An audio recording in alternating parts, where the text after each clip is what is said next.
PN संधि diode पूर्ण तरंग दृष्टिकारी के रूप में कैसे प्रयुक्त किया जाता है, सरल परिपथ बनाकर इसकी कार्यविधि समझाइए। और यह प्रश्न हर साल के पेपर में पूछा जाता है, तो इसलिए इस प्रश्न को जो है आप सभी लोग अच्छे से तैयार कर लीजिएगा। 5 अंक जो है इसमें मिलने वाला है, तो कैसे 5 अंक लेना है आज के इस वीडियो में बताया जाएगा। सबसे पहले तो यहाँ पर परिपथ व्यवस्था के बारे में आपको समझना बहुत ज़रूरी है। परिपथ व्यवस्था यदि आप समझ लेते हैं तो यह उत्तर आपको एकदम याद हो जाएगा। तो सबसे पहले यहाँ पे देखेंगे कि ऊंचाई ट्रांसफार्मर यहाँ पे लगा है, और ऊंचाई ट्रांसफार्मर में प्राथमिक कुंडली में फेरों की संख्या क्या होती है, कम होती हैं, और द्वितीय कुंडली में फेरों की संख्या क्या होती हैं, अधिक होती हैं। यहाँ पर 2 डायोड D1 लगा है और यहाँ पर D2 लगा हुआ है, और एक लोड प्रतिरोध RL लगा हुआ है। तो यहाँ पर इसको कैसे लिखेंगे, तो लिखेंगे यहाँ पर चित्र की भांति एक परिपथ तैयार करेंगे जिसमें 2 डायोड लगा हुआ है। पहला डायोड क्या नाम क्या है, D1 है और D2 है, और ये डायोड में यहाँ पर यह वाला जो देख रहे हैं इसको P संधि बोलते हैं, और ये बीच वाला जो देख रहे हैं रेखा हुआ N संधि है। यह P संधि है और यह N संधि है। P संधि इसका और इसका P संधि, देखेंगे दोनों P संधि जो है यह ऊंचाई ट्रांसफार्मर से जुड़ा हुआ है द्वितीय कुंडली से, और इसका जो N क्षेत्र है, इसका N क्षेत्र और इसका N क्षेत्र है जो डायोड लगा है, यह लोड प्रतिरोध से, किसे, लोड प्रतिरोध से जुड़ा हुआ है। तो सबसे पहले हम लोग क्या लिखेंगे कि आपको एक चित्र की भांति एक परिपथ तैयार करेंगे। क्या लिखेंगे, चित्र की भांति एक परिपथ तैयार करते हैं जिसमें 2 पीएन संधि डायोड, इसमें पीएन संधि डायोड कौन कौन लगा था, तो D1 था तथा D2 का प्रयोग करते हैं। दोनों संधि डायोड के जो P क्षेत्र है वह सिरों का एक ऊंचाई ट्रांसफार्मर के द्वितीयक सिरों के A तथा B से संबंधित करते हैं। अब यहाँ पे थोड़ा सा समझ लेते हैं, जो P क्षेत्र है और यह P क्षेत्र है, A और B जो लगा हुआ है यह ऊंचाई ट्रांसफार्मर के द्वितीयक है, द्वितीय कुंडली है, और ये ऊंचाई जो है ट्रांसफार्मर के प्राथमिक कुंडली है। तो ये द्वितीय कुंडली से जुड़ा हुआ, कौन जुड़ा है, P क्षेत्र जो है A और B बिंदु देख रहे हैं, यह ऊंचाई ट्रांसफार्मर के द्वितीय क्षेत्र से जुड़ा हुआ है, जबकि जो N क्षेत्र है ये लोड प्रतिरोध से हो करके या लोड प्रतिरोध से जुड़ा हुआ है, इसके मध्य बिंदु तक जुड़ा हुआ है। तो यहाँ पर यही बताया गया है कि दोनों जो P संधि है सिरे एक ऊंचाई ट्रांसफार्मर के किस कुंडली से जुड़ा हुआ है, तो द्वितीयक के सिरे A तथा B से संबंधित करते हैं, जिसे AC को किस में बदलना रहेगा, DC में बदलना होता है। AC को DC में बदलने के लिए प्रयोग करते हैं अल्टरनेट करंट को डायरेक्ट करंट, मतलब प्रत्यावर्ती धारा को दिष्ट धारा में बदलने का काम यहाँ पर प्रयोग किया जाता है। उसे ट्रांसफार्मर के प्राथमिक कुंडली के श्रेणी क्रम से संबंधित करते हैं, और N जो क्षेत्र होता है, याद रखिए जो N क्षेत्र होता है वह परस्पर संयुक्त होकर लोड प्रतिरोध RL के साथ AB के मध्य बिंदु M से संबंधित करते हैं। यहाँ पर AB के मध्य बिंदु जो है, AB के मध्य बिंदु से जो है लोड प्रतिरोध लगा हुआ है, देख सकते हैं यहाँ पर जो लगा है यह AB है, और AB के बीचों बीच बिंदु M बिंदु है, और M बिंदु वाले रेखा में ही जो है लोड प्रतिरोध लगा हुआ है। तो उम्मीद करते हैं ये परिपथ व्यवस्था आप लोग अच्छे से समझ गए होंगे। यदि नहीं समझे होंगे तो एक बार इसको और समझ लेते हैं कि यहाँ पर ये ऊंचाई ट्रांसफार्मर लगा हुआ है, ये प्राथमिक कुंडली है और ये द्वितीय कुंडली है। द्वितीय कुंडली में जो है यह P क्षेत्र जुड़ा रहेगा, और जो N क्षेत्र होता है ये लोड प्रतिरोध से होते हुए मध्य बिंदु M पर जुड़ा होता है। तो अब इसमें काम कैसे करता है, जो AC को DC में बदलने का ये कार्य कैसे करेगा, तो सबसे पहले ध्यान देंगे, पहले आधा चक्र के बारे में समझेंगे कि जो AC का मतलब अल्टरनेट करंट का अर्ध चक्र की बात करेंगे।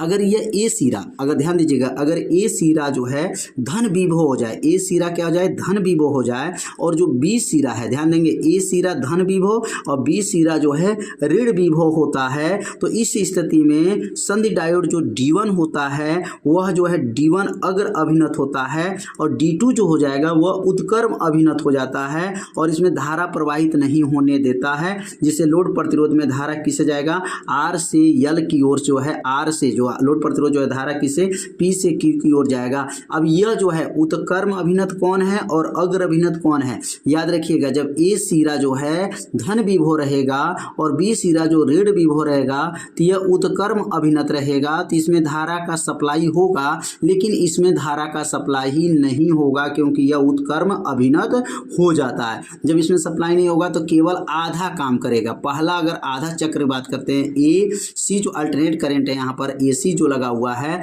तो आधा चक्र की बात करेंगे तो अगर यह धन सिरा है और ये ऋण सिरा है तो D1 काम करेगा, D2 काम नहीं करेगा। लेकिन अगर यह ए जो है धन के जगह पर ऋण सिरा हो जाए और बी जो है धन सिरा हो जाए तो इस स्थिति में D1 उत्क्रम अभिनत हो जाएगा, जिसमें धारा यह प्रवाहित नहीं होगा।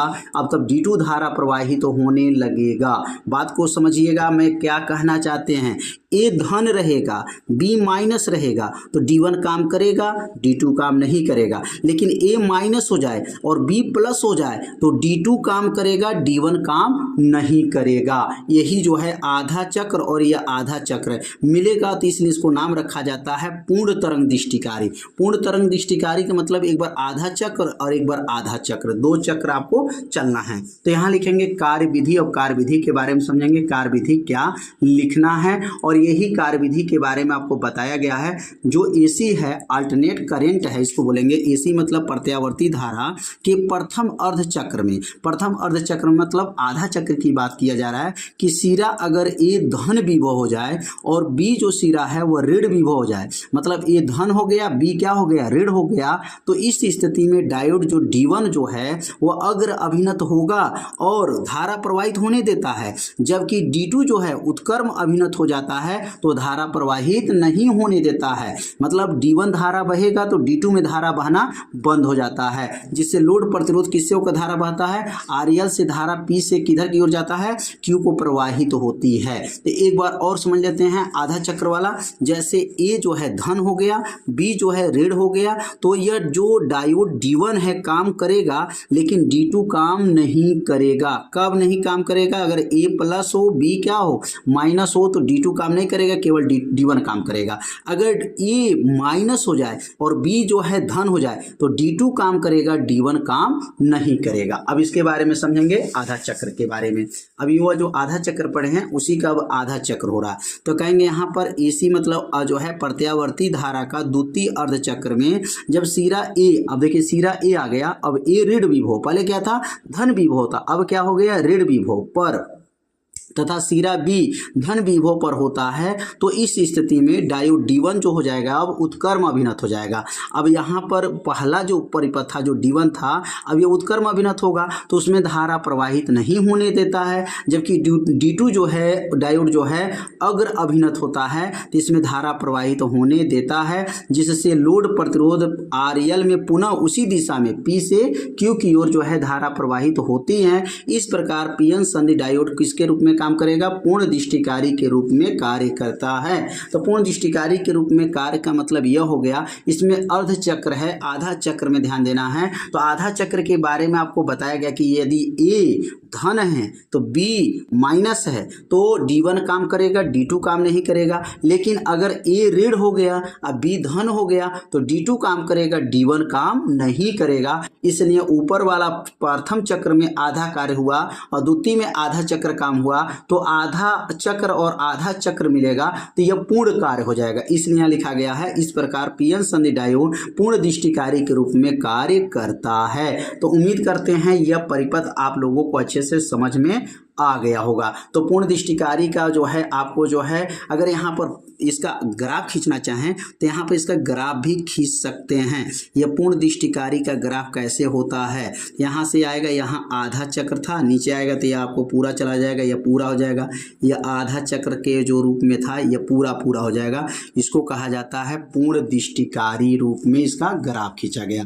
क्या हो गया, दृष्टि जो है पूर्ण दृष्टिकारी के रूप में इसका क्या किया है, ग्राफ खींच दिया गया है। तो उम्मीद करते हैं आप लोगों को यह समझ में आ गया होगा कि PN संधि जो होता है पूर्ण तरंग दृष्टिकारी के रूप में कैसे कार्य करता है। तो पहले आपको यह सीखना है कि A प्लस सिरा और B ऋण सिरा, तो डायोड D1 काम करेगा, D2 काम नहीं करेगा। अगर A जो है ऋण सिरा हो जाए और B जो है धन सिरा हो जाए तो D1 काम करेगा, D2 काम करेगा, D1 काम नहीं करेगा।